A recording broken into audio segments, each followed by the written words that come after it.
안녕하세요. 오늘도 여러분이 행복하길 바라는 저는 오늘도 행복입니다. 내리사랑은 있어도 치사랑은 없다고 하잖아요.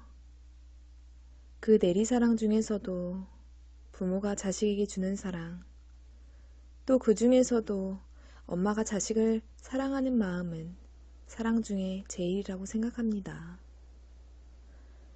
아무리 우리 엄마를 사랑한다 해도 시집을 가고 자식을 낳으면 우리가 엄마가 되어 자식에게 사랑을 쏟아주느라 엄마에게 그 마음을 갚을 길이 더 없어지곤 하죠. 한없이 주기만 해도 그 사랑은 아깝지 않다고 합니다. 그래서 엄마를 생각하면 가슴 한켠에 먹먹함이 남는 것 같아요. 여러분, 오늘 읽어드릴 글은 송정림님의 참 좋은 사람을 만났습니다의 책 속 내용 중에 씻기 전에 어서 먹으렴 이란 글을 읽어드리려 합니다. 엄마를 생각하면서 눈을 감고 잘 들어보세요. 제가 아는 지인의 어머님을 말년에 형님 네가 모셨는데 치매에 걸린 어머니가 자꾸 길을 잃어버리고 이상한 행동을 해서 형님과 형수가 무척 힘들어했습니다. 둘째 아들인 지인은 그 당시 사업이 잘 되지 않아 결국 이혼하고 혼자 노숙인처럼 떠돌아다니고 있었습니다. 어느 날 지인은 어머니가 보고 싶어서 형수에게 찾아뵙겠다고 말했습니다. 둘째 아들이 온다는 말에 어머니는 들떠서 어쩔 줄 몰랐습니다. 저녁 시간이 되어도 둘째 아들이 오지 않자 어머니 식사를 먼저 차려드렸습니다. 그런데 어머니가 음식들을 몰래 주머니에 넣는 것이었습니다. 가족들이 어머니의 행동을 보고 놀라서 말렸지만 맨손으로 뜨거운 찌개 속에 건더기들까지 집어 주머니에 넣었습니다. 그러고는 누가 빼앗기라도 할까봐 급하게 방으로 들어가 문을 잠그고 나오지 않았습니다.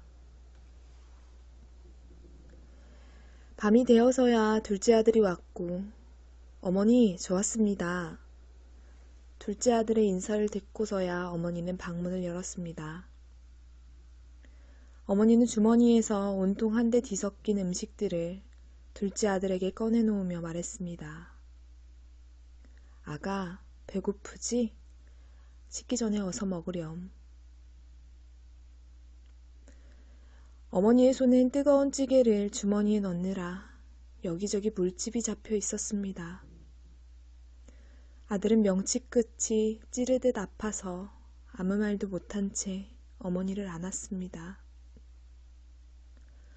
어머니는 다른 것은 다 몰라도 둘째 아들이 어려운 상황에 부닥쳐 있다는 것은 본능적으로 알고 있었나 봅니다. 어머니는 자식 입에 밥이 들어가는 것이 가장 행복한 사람입니다. 어머니는 자식에게 밥을 먹이기 위해서는 내 한 몸 부스러지는 것쯤 아무것도 아닌 사람입니다. 아무 희망 없이 살아가던 지인은 어머니의 그 물집 잡힌 손을 떠올리며 이를 악물고 다시 시작했습니다. 그리고 지금은 다시 튼실한 중소기업을 일궈내고 당당히 일어섰습니다. 어머니가 돌아가신 지 한참 지났지만 지금도 힘든 날이면 어머니의 애타는 목소리가 들리는 듯 하다고 했습니다. 아가, 배고프지? 식기 전에 어서 먹으렴.